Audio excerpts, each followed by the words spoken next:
Next is yung ating interest rate. So, interest rate, iyan yung percentage na ibabayad ninyo or pinapatong for the interest. So again, yung tatlong important elements ng ating interest is yung principal, term, and interest rate or rate na lang yung interest rate. So principal, yung amount na ininvest or hiniram, term, yung pinaka-time, interest rate, siya yung percentage. So bakit kailangan natin malaman yung tatlo? Kasi yung tatlo na yun, yung present to solve for the interest. So we have the maturity value. Pag sinabi natin maturity value, iyan na yung kabuuan ng babayaran ninyo. For example, yan yung total ng interest ninyo at yung principal ninyo. Pag pinag-add ninyo yan, ang tawag dyan is the maturity value. So we have the simple interest. Kung sabing simple interest, we have the formula of I is equals to PRT. Yan yung sinasabi ko sa inyo kanina, kailangan ninyo tandaan yung PRT na to. I is for the interest. Kung nakikita ninyo, yung formula natin sa simple interest, I for the interest equals capital P for the principal, small letter R for the rate, and small letter T for the time. Then, yung A natin, yung amount na tinutukoy dyan is the maturity value. So, para mas maintindihan natin mabuti yung gamit itong apat na to, or ng 5 legends na to, let's have an example. By the way, meron pa kayong dapat tandaan na yung pag-solve or yung formula ng interest natin, pwede tayo makakuha dyan ng iba't iba pang formula. Depende kung ano yung hinahanap sa isang given word problem. So, ang formula natin is, ang original formula natin ng interest is I is equals to PRT. So, kapag ang nawawala sa inyo is yung ating principal, you can use those formula, ide-derive nyo lang para ma-solve yung principal. Takpan yung P, ito. Pag tinakpan nyo yung P sa magic triangle natin, ang makikita nyo na lang is I over R T. Ibig sabihin, i-divide ninyo yung makukuha ninyong sagot ng pag multiply ninyo yung rate and time dun sa inyong interest and so on and so forth. Ganun lang po yung paggamit ng magic triangle. So, example tayo. An amount of 150,000 is invested for 9 months at 4%. So, ang pinapahanap sa atin is yung interest. So, to solve, ayan, nakikita ba ninyo yung whiteboard ko? Ayan, nakikita naman, di ba? So, again, ang hinahanap natin is interest. So, to solve for the interest, we have PRT. So, ano ba yung P natin? Ang ating principal dyan sa ating example is 150,000. Next, ang ating R. Ang R natin is naka-percentage, so that is 4% multiplied by our time. Ang time natin is 9 months. So, 9 months, accumulated siya sa 12, sa isang buong taon. So, 9 over 12. May question ba dito? Sa 9 over 12? Bakit naging 9 over 12, hindi 9 months lang? So, wala. Kaya siya 9 over 12 kasi months, sa isang buong taon siya kinocompute ang interest. So, kung months siya, i-divide ninyo sa buong months ng isang taon. So, that is 12. Then, simplify lang natin.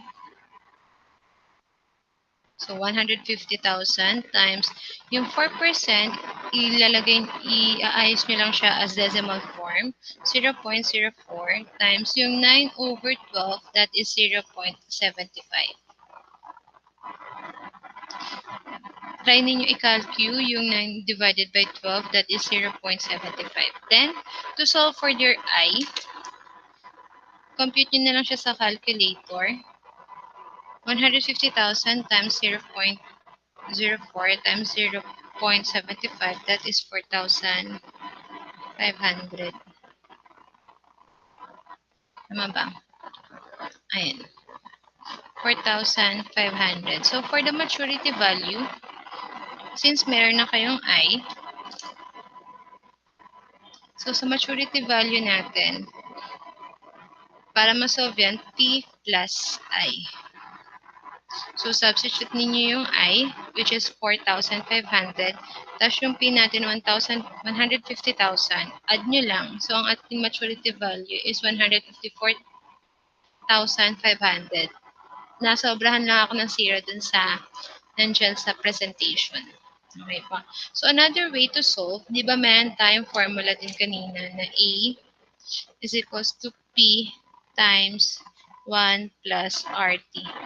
If I'm not mistaken, nandyan, nasa ano rin yan, nandun sa kaninang formula kung natatandaan ninyo. Another way to solve for the maturity value is P multiplied by 1 plus R multiplied by P. So, tingnan natin kung ganun din yung makukuha nating value. So, 1 plus ang ating R ay 0.04 multiplied by 0.75. That is 1. Ano ito?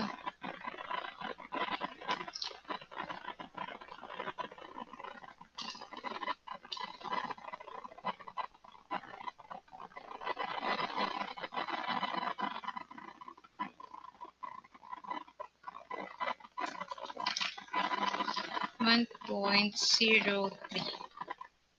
Kasi yung 0.04 times 0.75 is 0.03 plus 1, that is 1.03 multiplied by 150,000.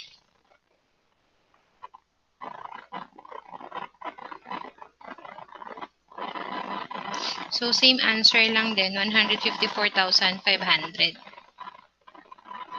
Same answer lang sila, kahit ito ang gamitin ninyo. A is equals to 154,500. Same lang sila. Okay pa. May question ba dito? May question ba kayo sa interest and maturity value? Question po? Wala? Sure kayo? As long na kaya ninyong i-identify yung mga value na nandiyan sa inyong word problem, wala kayong magiging problema kasi multiplication lang to. Kayang-kaya ng calculator ninyo yan. So, if you don't have any question, proceed tayo sa another example. So, example number 2, an amount of 1,000 is invested in financial institution. So, ito ay investment naman. Investment problem. So, sa investment, ang question letter A, how long will it take for the amount to reach 1,001,000 at 2% simple interest? So, sa letter A natin, ano yung hinahanap? Christine Joy, ano yung hinahanap sa letter A? Ano yung pinapasolve sa atin? Ma'am, ano po? Term, the unit of time. Okay. Ang pinapasolve sa atin ay yung ano po? Term po.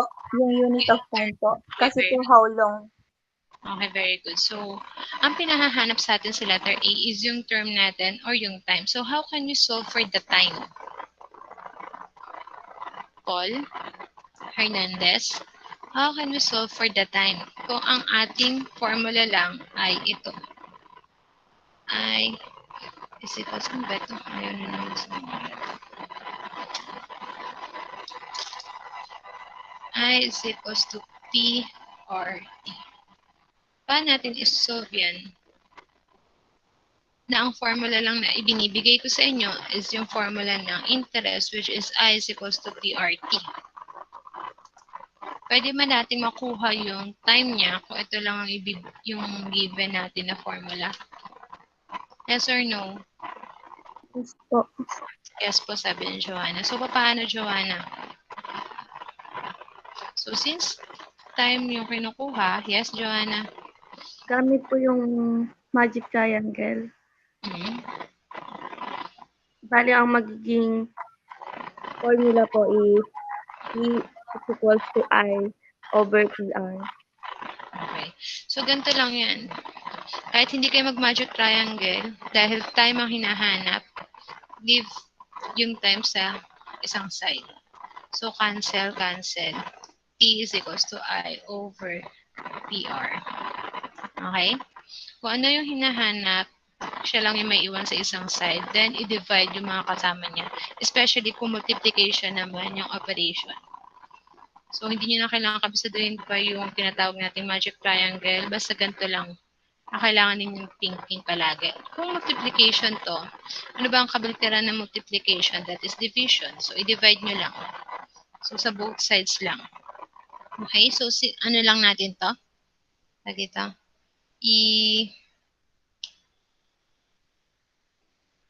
Substitute na natin yung nandito sa given natin. Meron pa tayong I, which is interest. Present ba dyan yung interest?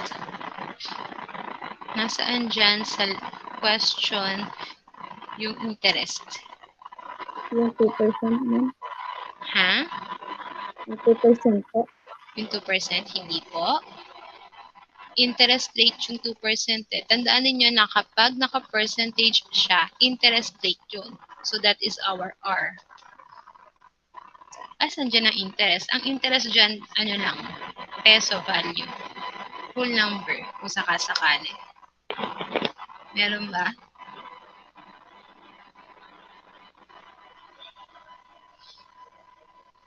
Dyan. Meron po. Yung 1,000 po. Paano naging 1,000? Kasi po, yung in-invest ko is 1 million. So, Okay. napansin ko po, nadagdagan ng 1,000. Nadagdagan ng 1,000. Okay, very good. So, saan mo nakuha yung 1,000 na yun? Yung sa may question po na how long it takes for the amount to reach 1 million and 1,000 at 2% simple interest Okay, po. very good. So, doon niya nakuha yung interest, which is tama naman. So, hindi pinakita dyan na katulad nung 2% simple interest, hindi pinakita dyan na ang interest ninyo ay 1,000. Pero nakasama na siya dun sa pinaka-problem. Imagine, from 1 million, ito ha, ang amount daw ninyo na ini-invest is 1 million. Tapos, ang tinatanong, gaano katagal yung 1 million ninyo magiging 1 million 1,000. So, ibig sabihin, nagkaroon kayo ng interest na 1,000. So, ang I ninyo ay substitute nyo yan sa 1,000 over, ang principal natin is 1 million. Mahirap magsulat ng mahabang zero. So, 1M na lang ha.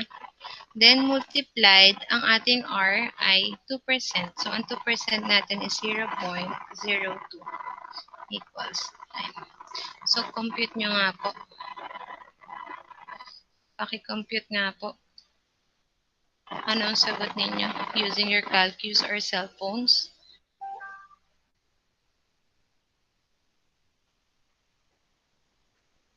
Ayaw gumana.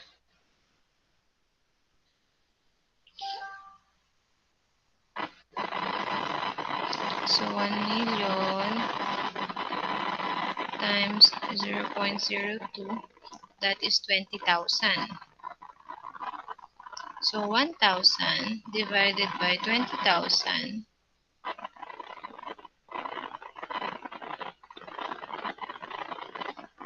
that is 0.05.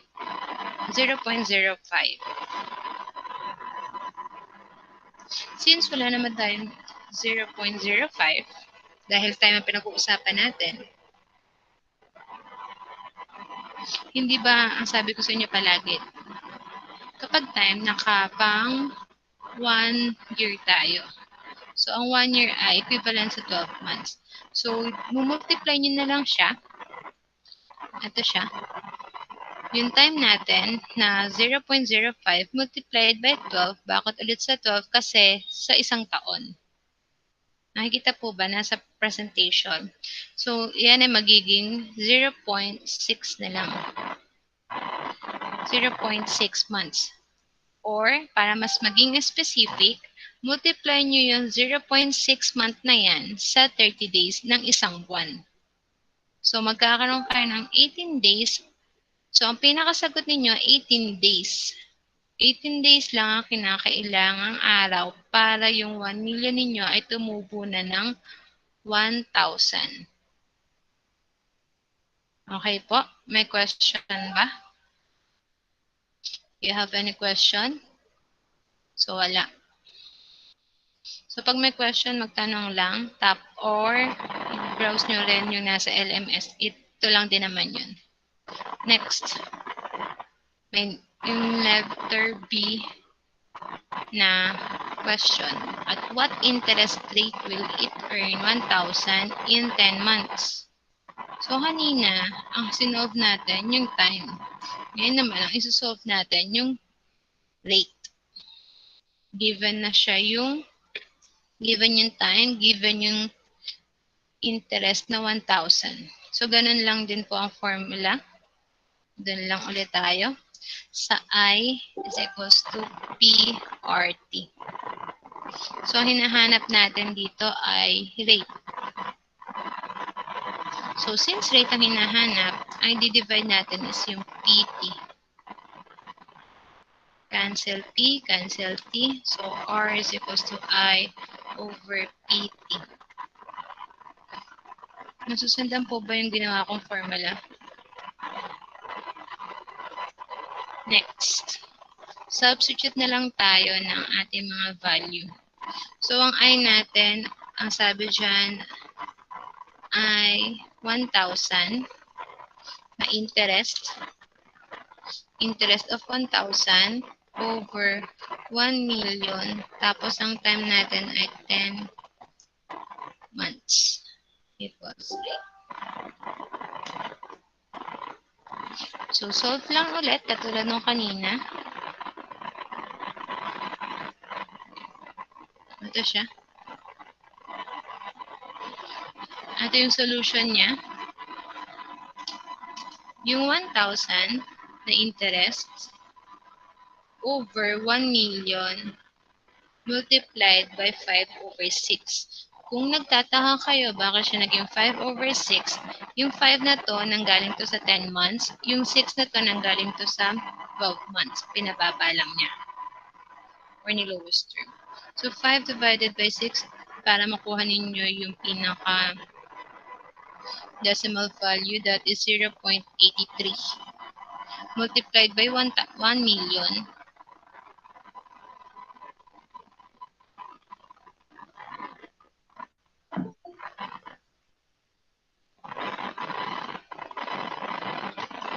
then divide by 1,000. Ang makukuha ninyong sagot ay 0.0012. Tapos, multiply ninyo by 100 para makuha ninyo yung pinaka-rate niya. That is 0.12%. May question po ba? Ma'am, paulit po. Again, yung R natin ang hinahanap. So, ito yung formulang gagamitin. R is equals to I over PT. So, substitute lang natin yung mga values nito. Ang I natin is 1,000. Ang P natin, yung principal, is 1 million. Yung time natin, 10 over 12. Again, bakit siya naging 5 over 6? Ni lowest term lang. Kung ayaw nyo naman i-lowest term, mas gusto ninyo maggamit na lang ng calcu, divide nyo na lang 10 divided by 12. So, that is 0.83. Yung 0.83 na to, times ninyo sa 1 million.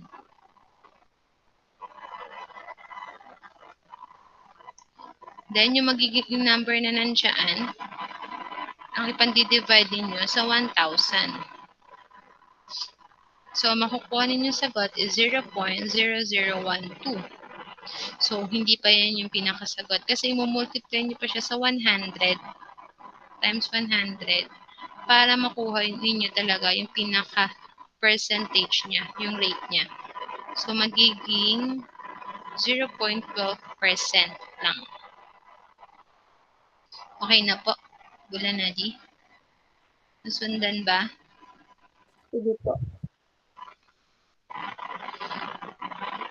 Okay, so dyan lang iikot yung interest ninyo. Yung topic about interest. So, kung gusto nyo pa ng mas madaming word problem, nagbibigay naman ako mamaya sa FB group natin. Mag-upload ako doon ng sasagutan ninyo about interest. Then, another topic na kasama sa exam is income and benefits. So, magkaiba pag sinabing income and benefits. Pag sinabing income, nagiging pera ninyo, benefits, additional. Income, total amount that people earn. Pwede yan sa employment, sa business, investment. Basta yung total na pumapasok sa inyo. Total na pera na pumapasok sa inyo. Then, para makalculate natin ang income, multiply lang. Mag-multiply lang kayo niya. So, for example, a teacher receives a monthly salary of 8,000. She also works as a tutor for 3 hours every Saturday if she is paid 150 an hour for her tutoring service. So, ito lang siya. So, for example, ako yung teacher na yan. Ang sweldo ko, a monthly salary ko is 8,000. Tapos may sideline ako ng tutorial. So sa tutorial ko, I have 150 times 3. Kasi 3 hours siya. Tapos, assume natin na yung 3 hours na yan, every Saturday, meron tayong 4 Saturdays in a month. So, 150, kasi yun yung hour rate ko, times 3. So, that is 450 every Saturday. So, sa isang Sabado, meron akong 450. Meron tayong 4 na Sabado. So, that is 1,800. So, ito yung monthly salary ko as teacher na 8,000.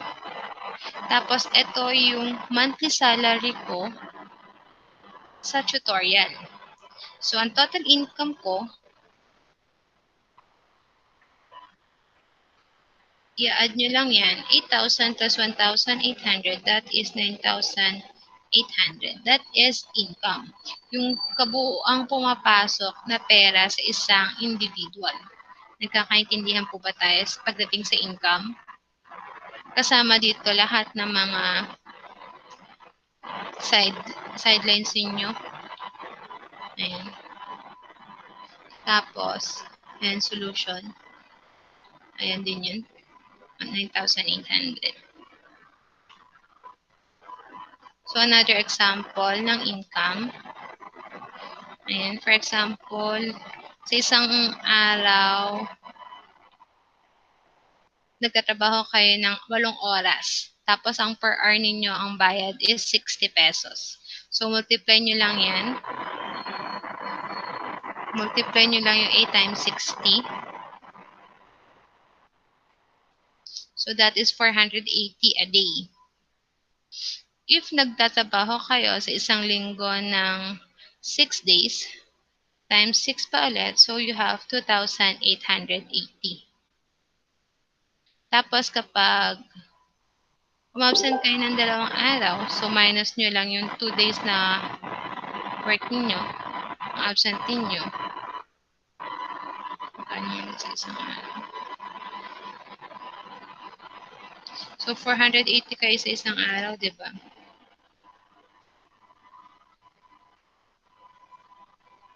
Minus 480. Minus 480. So, ang sweldohin nyo lang dyan is 1,920. So, pakita natin. Example number 2, si Andy. Ang income niya, per weekly naman to, weekly income. 8 hours. 8 hours for 60 pesos. So, ang isang araw, 8 times 60, that is 480 per day.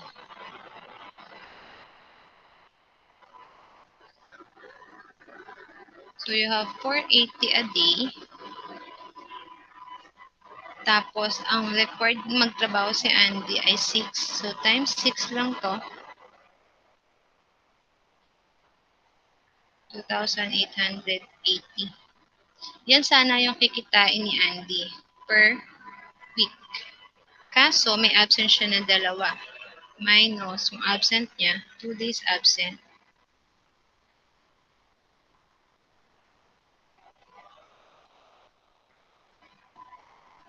Yung 2 days absent niya is 960. So, minus nyo lang yan.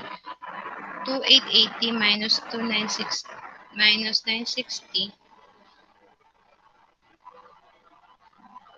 So, ang kinita niya, ang income ni Andy is 1,920. So, ganun lang po mag-solve ng income. May question ba dito? Medyo magulo yung solution. Ako lang yata nakakaintindi sa solution ko. May question ba? Wala na naman. Tahimik niyo. Ayan.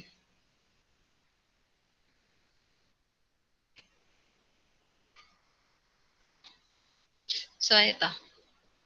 Benefits na lang. Pag sinabing benefits, yun yung mga incentives yan na ibinibigay sa mga employees or specifically sa mga wage earners.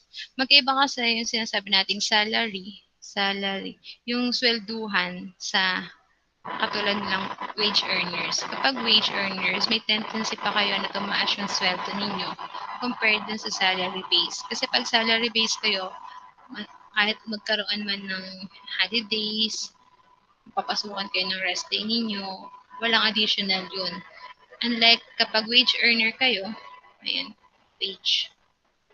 Kino-compute siya depende sa oras ninyo at doon sa araw na ipinasok ninyo. So, benefits. Pag-usapan natin ng benefits. Additional na lang siya ang palubag loob dun sa mga empleyado. Dinadagdag yan. Binibigay ng ibang employees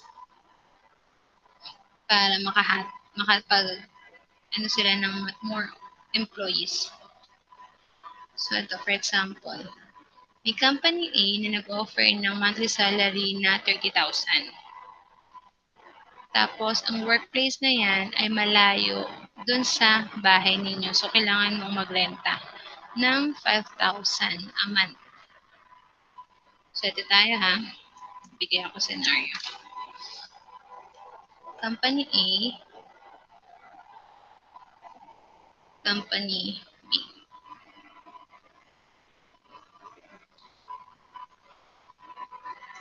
Ang income nito, ang salary na in-offer ng Company A ay 30K, 30,000.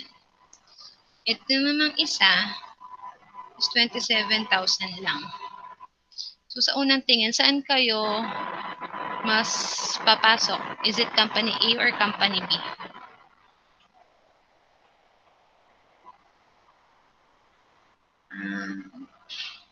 Carlos, kung ikaw ang papipiliin, saan ka papasok dyan? Company A or Company B? A, ma'am. Sa? Sa A po. Bakit?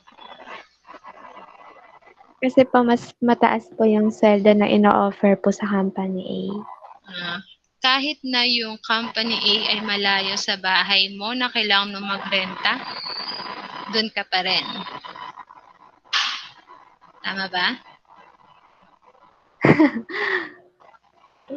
Ayan, di mo binasa yung yung nasa problem. So, sabi ko na, yan yung karaniwang pagkakamali ng mga employees. Kung mo mataas tingnan yung sweldo nito, na ino-offer ng isang company, sige, dito na lang ako. Hindi niya nakikita yung ibang benefits na ino-offer ng iba pang company. So, sige. Yun tayo sa company A. Wala siya ino-offer na benefits.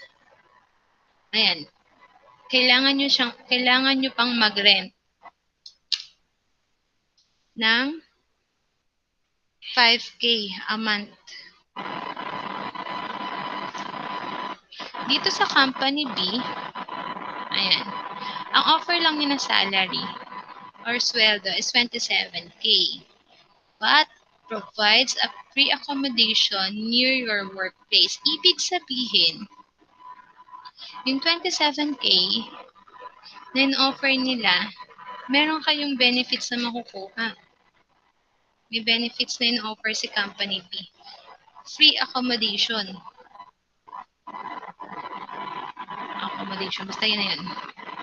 Free accommodation. So, ibig sabihin, hindi nyo na kailangan pang mangupahan ng 5K compared dito. So, for example, sumisweldo kayo ng 30K, magbabayad naman kayo ng upa ng 5K. So, ang papasok lang na pera sa inyo is 25K sa company A, kung sa company A kayo mag-a-apply. Kung kay company B naman kayo mag-a-apply, 27K lang ang sweldo, libre kayo ng bahay, may babayaran pa ba kayong iba? Wala na, hindi nyo na kailangan pa mag-rent ng bahay. So, ang may take home ninyo is yung 27K mismo. So, sino ngayon sa tingin ninyo yung nag-o-offer ng best na salary? Is it company A or company B? Bagay. Juela? After nating... Ano po, ma'am? Putol-putol po kasi, Sino yung nag-offer ng best na salary? Si company A ba na nag-offer ng 30K pero wala siyang benefits na ibibigay sa employee niya? Or si company B na nag-offer ng 27 na sweldo pero may free accommodation sa kanyang mga employees? Si company B po. Okay, si company B. Upon checking dun sa scenario sa example, kapag si company A na 30K ang pinasukan ninyo, maobliga kayong mag-rent for 5K. So, ibabaynos nyo na siya agad sa income ninyo kasi automatic ilalabas ninyo yung 5K. So, matitira sa income ninyo ay 25,000 na lang. Dito kay company B, na 27K ang in-offer na salary, may benefits kayo na free accommodation, wala kayong ibang gagastusin. So, yung 27K na yan, yung income ninyo, walang mababawa. So, 27K pa rin. So, kung titingnan ngayon, mas maganda yung in-offer ni company B compared kay company A. Kasi ito, oo, mababa yung sweldo na ibinibigay niya, pero meron siyang in-offer na mga benefits. Yan yung kainaman minsan na once na employee kayo, tingnan ninyo kung yung employer ninyo nagbibigay ba sila ng mga benefits. Kasi baka mamaya mataas nga yung sweldo katulad nito pero wala naman kayo makukuhang benefits. Unlike dito, mababa nga yung sweldo sa umpisa pero in the long run, may benefits kayo na makukuha na pabor sa isang employee na katulad ninyo. So, yan lang siya. So, that is the benefits. Ayan. So, andyan yung solution niya. So, how about this one? Samantha earns an annual salary of 180,000. How much is her monthly salary? So, ito, kaya bang isolve to? Ang tanong lang naman dito ay, magkano yung sweldo niya monthly? So, to solve for the monthly income or monthly salary, yung 180K, ito na lang, hindi ko nabubuhanan. I-divide nyo lang sa 12. Kasi we have 12 months in a year. Pag sinabing annual, year yan. So, 180 divided by 12. Ang sweldo niya, ang monthly salary niya is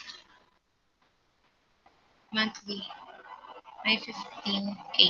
15,000. May question ba dito? May question ba? Pasagutan na lang yung mga nasa basic application ng bawat slides na nasa LMS. Medyo madami-dami yan. Ayan pa. Ayan. Kayo na magsagot niyan sa bahay. Diyan sa bahay ninyo. Magdi-discuss na ako na magdi-discuss na yan. Okay, aside sa income and benefits, let's move on sa salary and wage. Ito yung medyo madugo. So, ulitin ko lang ang pagkakaiba ni salary. Ayan.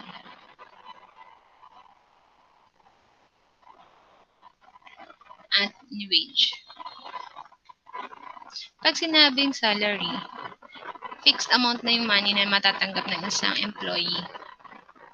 Kahit anong mangyari, fixed na yan, hindi na siya nababago. Pero pag sinabing wage, yan yung nababago. Minumultiply ninyo yung ayan. Pag wage, naka-base yan sa hour rate ninyo. Kung gaano kadami yung oras na ipinasok ninyo, yung tinabaho ninyo, dun sa isang week or sa isang month, kung ano na pag-usapan ninyong paraan ng pagsweldo. So, para din tayo sa... So, mag-compute muna tayo ng monthly salary. Okay, for example, Anna works as an employee in a rural bank. If he earns... If she earns 360,000 in a year, how much is his monthly salary? So, pag-solve, a year has 12 months, so we're going to divide 12 by her total salary, which is 360,000. So, 360,000 divided by 12, that is 30,000. So, yan yung sweldo ni Ana per month. So, sa wage naman, ito may formula. Wage is equals to N multiplied by R. Kasi yung N, number of hours na nagtrabaho kayo, tapos yung rate, yung kung magkano yung per hour ninyo. So, ito yung sinasabi ko sa inyo, mas nagkakaroon ng chance na mas tumaas yung sweldo, depende kung mas madaming oras kayong nagtatrabaho. Okay, for example, Brian works in a tutorial center that pays him 75 pesos per hour. So, ang R niya, ang rate niya per hour, so ito, ang rate niya is 75 per hour. If you work 6 hours a day, weekdays,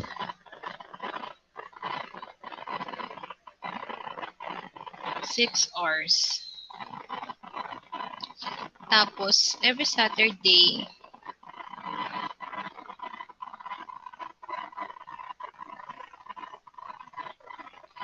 four hours lang. How much is Brian's weekly wage? Paul, kaya bang sagutan? Ay, nawala. Nagpatay siya ng cam. Sino yung kayang i-analyze to? Yung example letter kay Brian.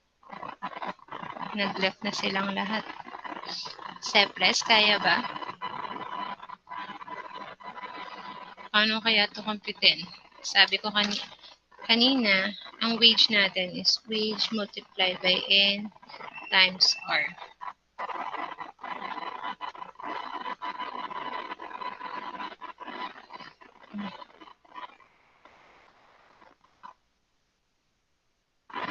Paano kaya ito isosolve? Paano natin makukuha yung weekly wage ni Brian? Joanna, ikaw kaya ba?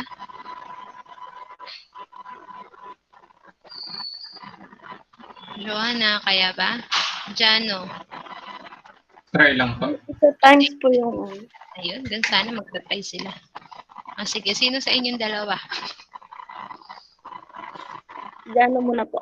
Si Jana muna. Jana, ikaw daw muna. Ay, yung ano po, yung sa 75 po, times sa 6 hours po. Hmm. Sa weekdays po. So, weekdays natin, 65. Ilan ba yung...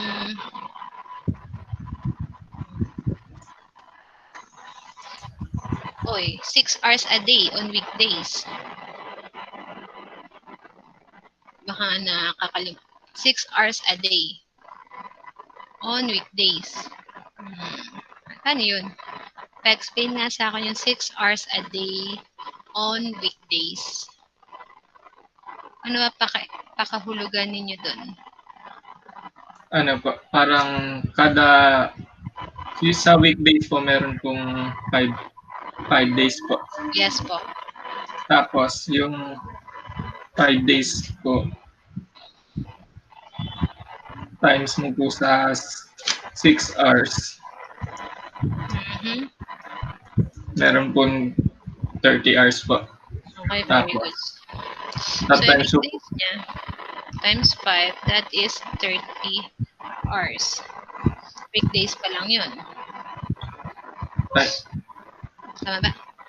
po, Very good. Tapos, yung sa Ano ba yun? mes,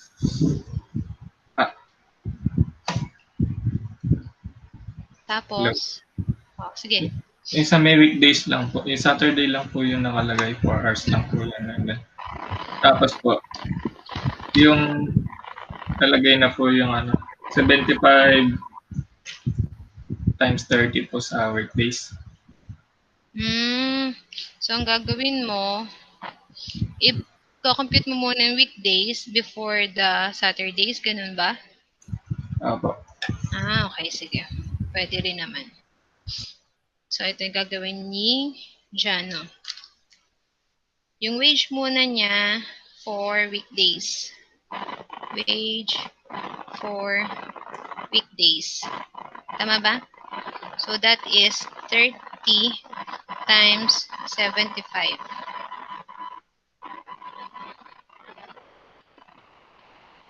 Ang sagot ay 2,250 po. 2,250. Very good. Pero meron ka pang nakakalimutan. Meron pang 4 hours ng every Saturday. Ang 4 hours po na every Saturday is 4 times 4 75. times 75. So that is 300 po. 300 pesos. Ngayon, magkano yung total wage niya? Add po yung 2. Add. So that is 2,550. 50 po. Ayan. So, pwede itong ginawa mo. Very good din naman to. May isa pang way nito. Joanna, how about you? Paano mo to solve? Katulad din ba ng kay Jano? Opo. Ganun po naisip ko. Ganito din naisip mo. Okay, so sige. Pwede naman talaga to. I-individual muna kayo. Solve nyo muna yung weekdays niya, which is 6 times 5. So that is 30 hours. Then, i-add nyo na yung 4. So that is 34. So, substitute lang kayo dito sa formula. Yung n ninyo, that is 34. Bakit siya 34? Yung 30 hours ng weekdays and 4 hours ng Saturday. So, 34. Times, yung R na malaki na to is 75. Yung rate ninyo per hour. So, 75 times 34, lalabas din siya agad. 2,550. Diba? Kahit ano naman dyan yung ginamit ninyo, sabi ko nga sa inyo, ito man ang ginamit ninyo, nakuha nyo rin naman yung sagot at 2,550.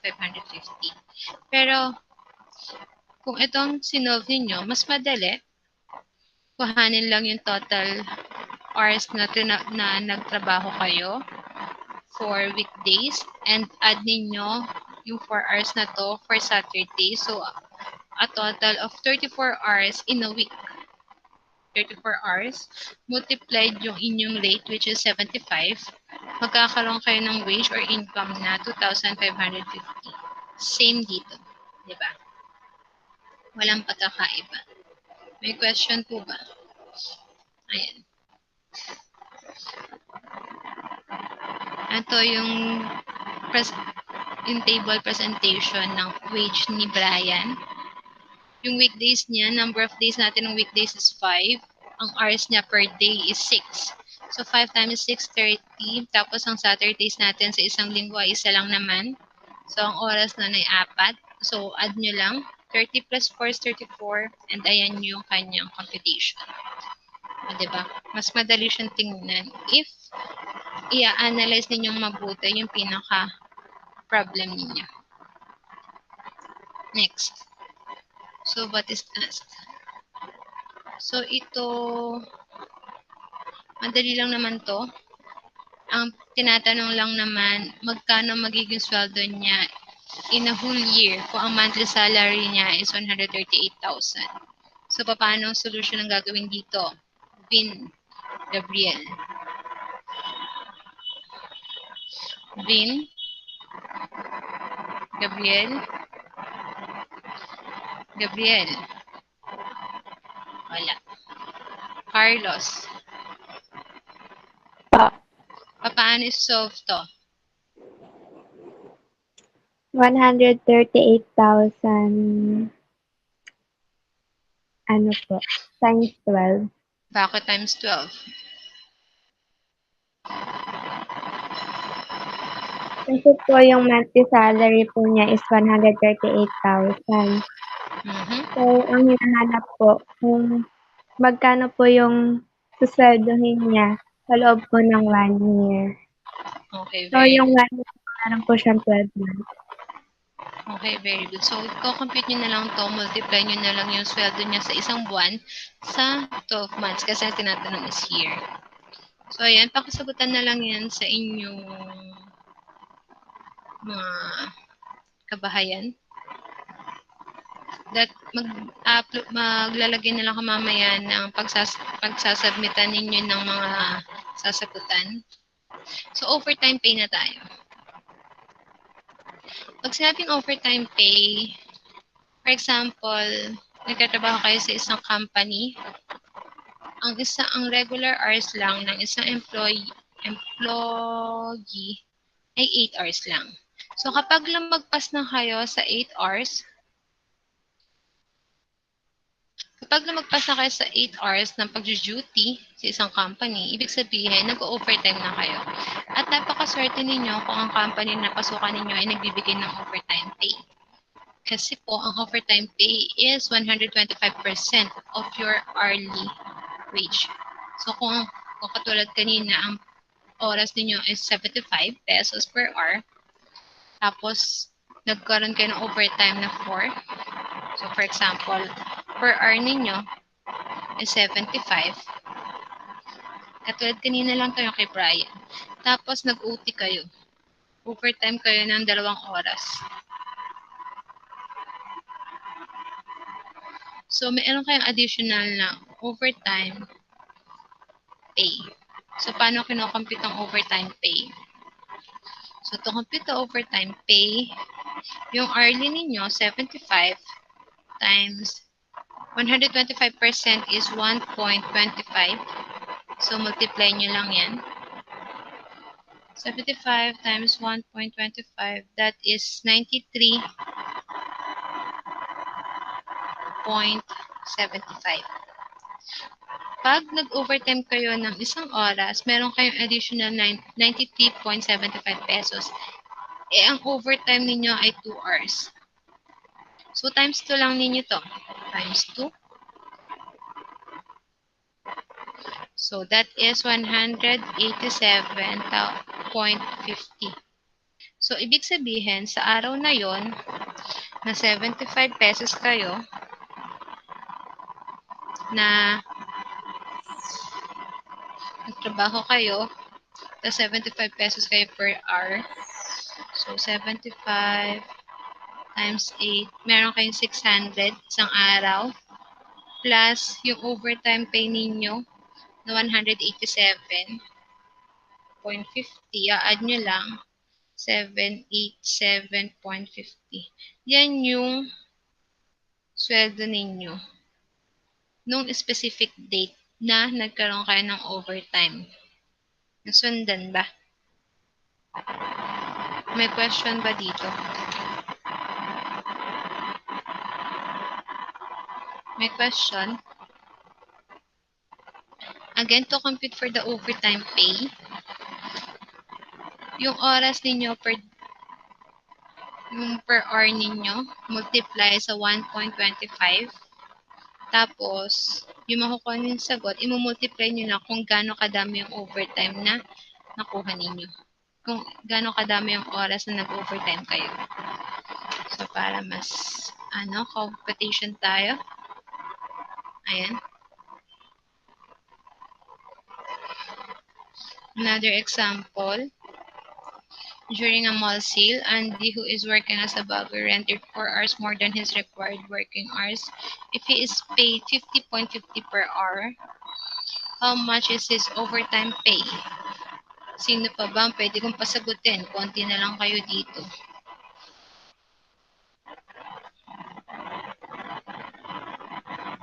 Vin, nandiyan ka pa ba?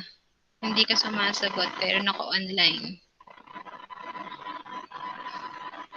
Nandito po, ma'am. Ayan. Pakisagot na naman itong computation ng overtime pay.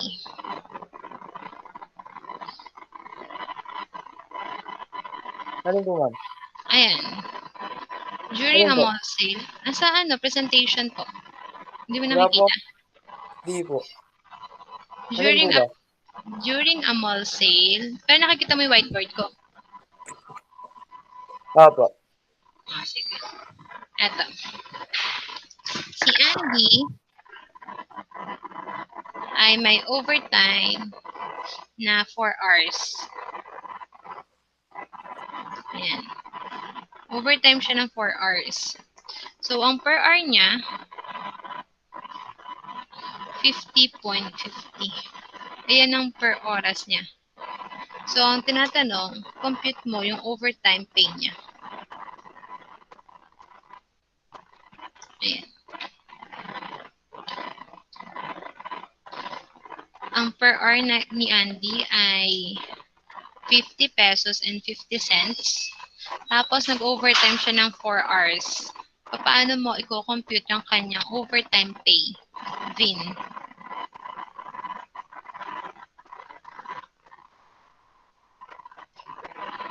Vin. Wala na siya. Adrian. Dahil nakita kita. Paano i-compute to? Overtime pay.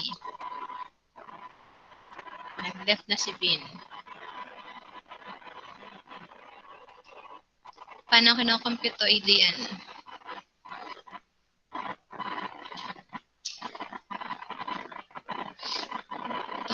To compute for the overtime pay, rate per hour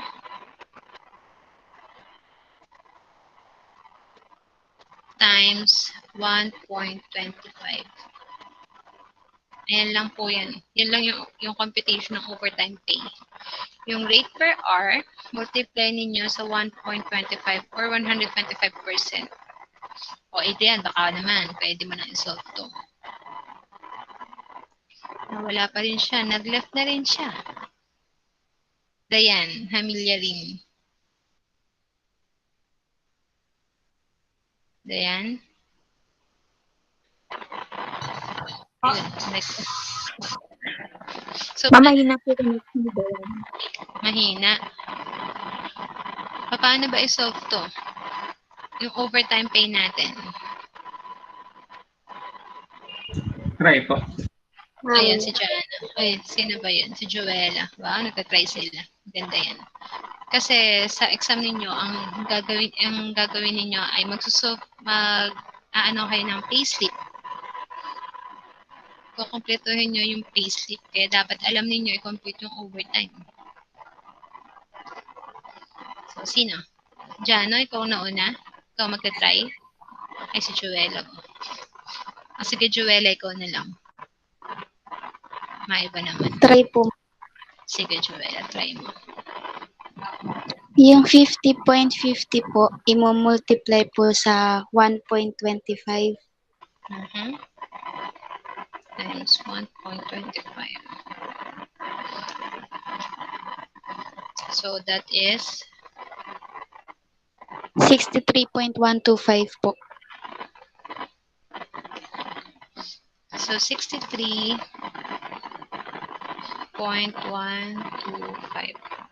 O, di ba mas malaki pa yung overtime pay compared sa talagang sweldo ninyo per hour.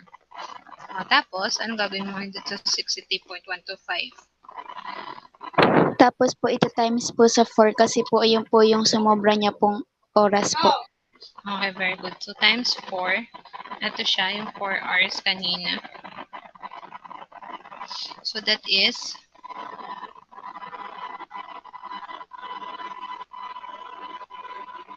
252.5 po. 2.5 or 0.50. Ayan. So, ito yung additional na pera na idadagdag doon sa sweldo ni Andy, doon sa specific day na yan. So, aside doon sa sweldo niya, so for example, 50.50, diba? 50.50 times 8 hours. So, that is 404. So, ang wage niya lang talaga is, per day is 404 pesos. Tapos, nagkaroon siya ng overtime na 250. Tapos, ang overtime niya is 252.50. So, in specific araw na yon, ang susweldohin niya is 656.50. Ayan. Pero since tinatanong ko lang naman talaga is yung overtime pay, ito lang siya. Yung 252. Yung 656.50 na sinasabi ko, yan na yung kabuuan na sweldo niya for that specific day na nag-overtime siya. Klaro po ba? Gets niyo po ba? Lo, nawala na sila. Nagets po ba? Yung pagkakaiba niya. Itong 250 na to kay 656.50. Ito kasi, kinampit ko na siya sa kabuuang sweldo niya. Doon yung araw mismo na nag-overtime siya. Ito, yung pinaka-overtime lang niya. So, another. Ayan. Ayan na rin yung computation. So, ito pa. Aside sa overtime, meron din kasi tayong meron tayong tinatawag na special holidays and premium day during rest days and special holidays. So, sa mga wage earners, kapag holidays, tuwang-tuwa sila kapag rest day on duty sila, tuwang-tuwa rin yung mga yan kasi may additional na percentage na dinadagdag sa sweldo nila. So, kapag pinapasok kayo ng special holiday lang, hindi legal holiday ha, mayroon kayong additional 30% dun sa arawang sweldo ninyo. Or kapag naman pinapasok kayo ng rest day, halimbawa rest day ninyo is every Saturday, pinapasok kayo ng Saturday. So yung total, so ang rate ninyo nun is yung basic rate ninyo times 0.30. Tapos kapag naman kayong wage earner ay pinapasok sa special holiday, yung mismong legal holiday, that is 50% ng inyong sweldo. For example, ang rate niya is 400 per day. Tapos, pinapasok kayo ng special holiday. That is 50%. So, ibig sabihin, yung 50% ng 400, that is 200. Ngayon, pag pinapasok kayo nun, imbes na 400 lang ang bayad sa inyo nun, magiging 600 siya. Nagagets ba ninyo? Opo. Yun. Kasi mas nagkakaroon ng additional payment ang mga wage earner kapag pumasok sila ng rest day nila, ng special holiday. Yan yung kaibahan ng mga salary base. Naka-fix lang. Hindi nila na-accommodate itong mga special additional na to sa kanilang sweldo. Kasi ang mga salary-based na employee ay fixed lang kahit anong mangyari, magka-holidays man yan, hindi madadagdagan yung income ninyo. Unlike sa wage earners, kapag nagkaroon ng holidays, pag pinapasok kayo ng rest days ninyo, nagkakaroon ng additional fee. Nagkakaintindihan po ba?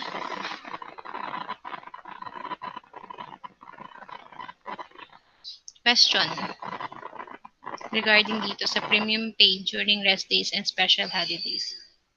So, ayan. Andy works as manager in a certain company and earns a daily wage of $875. On one of his rest days, the company needs his service. How much will be his premium pay if he works during his rest day? So, for example, si Andy daw ay manager na. Ito ay basically sa mga manager ng mga fast food. Karaniwan to, napakagaling. Napakasarap magtrabaho sa ganun kasi mga wage earners sila. Ayan, so kapag ang araw ninyo ay pinabayaan ng 875 pesos, tapos pinapasok kayo ng rest day ninyo. Imagine ninyo, rest day ninyo, papapasukin kayo. So, paano i-compute tong number 1? So, to compute, 30% ng inyong daily wage. So, 30% of 875, that is 262.50. Ngayon, yung 875 na daily wage ninyo, i-add pa ninyo yung premium pay na to. Itong additional compensation for rest days na 262.50, so additional, equals 1,137.50. So that is your premium pay. Ibig sabihin, pinapasok kayo na hindi kayo dapat pumasok. So, napakaganda ng ito yung mga benefits sa mga wage earner talaga, na nakakahinayang. Nakatulad namin salary. Kapag holidays, hindi kami papasok, wala kaming ganitong compensation, additional compensation. Walang karapatang tumaas yung sweldo ng mga salary-based na employee. Unlike sa mga wage earners employee na more holidays, more income para sa kanila. Mas mataas na income. Nakikita niyo ba yung computation niya?